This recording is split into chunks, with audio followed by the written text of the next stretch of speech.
తెలంగాణ మేలుకున్నది, బంధనాలు తెంపుతున్నది.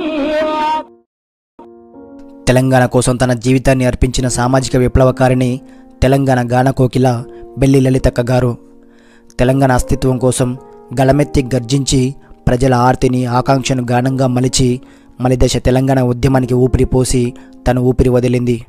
లలితక్క తన చివరి శ్వాస వరకు తెలంగాణ కోసం ఎన్నో పాటలు పాడింది. అలాంటి బెల్లి లలితక్క ఈ రోజుల్లో ఎంతమందికి తెలుసు? ఆమె జీవితము, ఆమె పోరాటము ఎంత ఆదర్శంగా ఉంటుందో ఆమె మరణం అంత దుఃఖాన్ని కలిగిస్తుంది.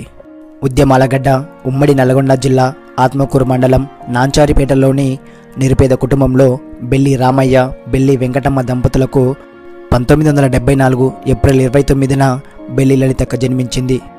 తండ్రి వ్యవసాయ కూలి, గొర్రెలు కాయడము, ఒగ్గు కథలు చెప్పడము వారికి వారసత్వంగా వచ్చిన వృత్తి. ఒగ్గు కథలు చెప్పేటప్పుడు ఆటకు పాదం కలుపుతూ పాటకు తాళాలు మోగించి గొంతుతో గొంతు కలిపి గాత్రం చేయడం లలితక్కకు చిన్నప్పుడే అలవాటైపోయింది. ప్రాథమిక విద్య కూడా పూర్తి కాకుండానే చదువు ఆపేసింది. కుటుంబ భారాన్ని మోయడానికి లలితక్క చిన్నప్పుడే భువనగిరిలోని పత్తి మిల్లులో కార్మికురాలిగా చేరింది. జీవన పోరాటంలో కార్మికురాలిగా పనిచేస్తూనే తన చుట్టూ ఉన్న సమాజాన్ని చదివింది. అక్కడి నుండే అన్యాయాన్ని ఎదుర్కోవడం మొదలుపెట్టింది. కార్మికురాలిగా పనిచేస్తూనే అక్కడి సమస్యలపై కొట్లాడి కూలీలకు అండగా ఉంటూ వచ్చేది. తనదైన జీవితం నుండి నేర్చుకున్న అనుభవాలు, ఫ్యాక్టరీలోని కార్మిక సంఘం ఇచ్చిన చైతన్యం అన్నీ కలిసి లలితక్కను చైతన్యపు దీప్తిగా తీర్చిదిద్దాయి. సిఐటియులో చేరి తన పంతాకు సరైనది కాదు అని అందులోంచి బయటకు వచ్చి నిజమైన ఉద్యమ కార్యాచరణను ఎంచుకుంది. భువనగిరిలో సాహితీ మిత్ర మండలి ప్రారంభించి తన కార్యక్రమాలతో ప్రత్యామ్నాయ రాజకీయ కృషిని ప్రారంభించింది. ఆ క్రమంలో భువనగిరిలో ఓ నిత్య చైతన్య జ్వాల వెలిగింది.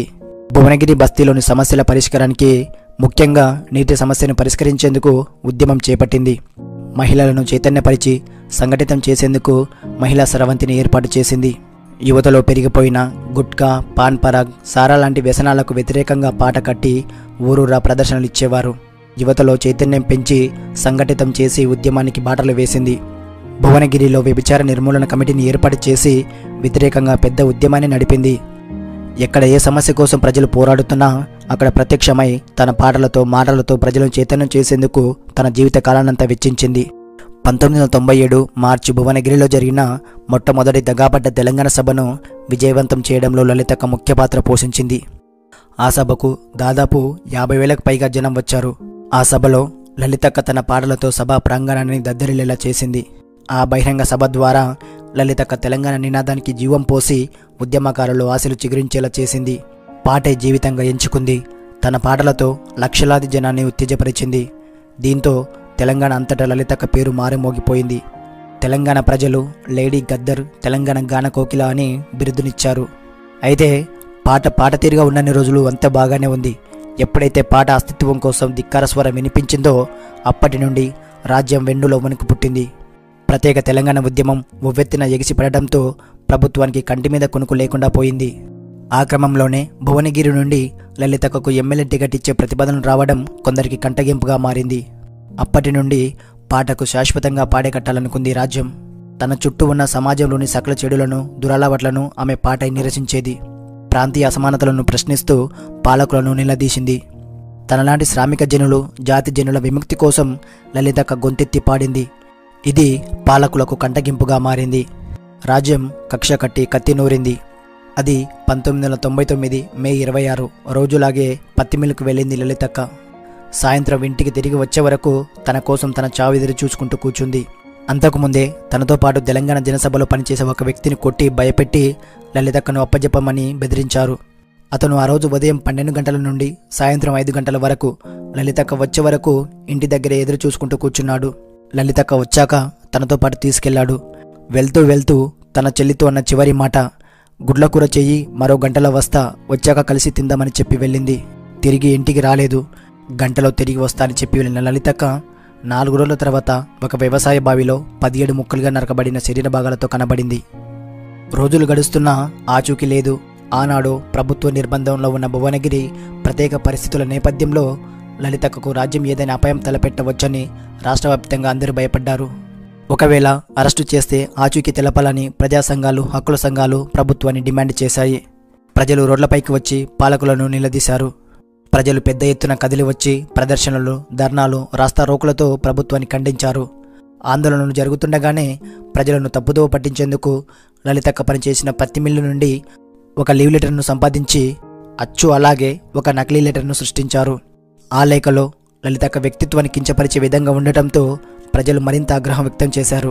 ఇంతలో 4వ రోజు భువనగిరి తూర్పు భాగాన ఉన్న వ్యవసాయ బావిలో ఏవో మానవ శరీర భాగాలు నీటిపై తేలియాడుతూ ఉన్నాయని ప్రచారం జరిగింది. అంతే, ఒక్కసారిగా భువనగిరి వెలికిపడింది. అనుమానించినంత ఘోరం జరిగిపోయింది. విముక్తి కోసం పాట పాడిన గొంతును తెగ నరికింది.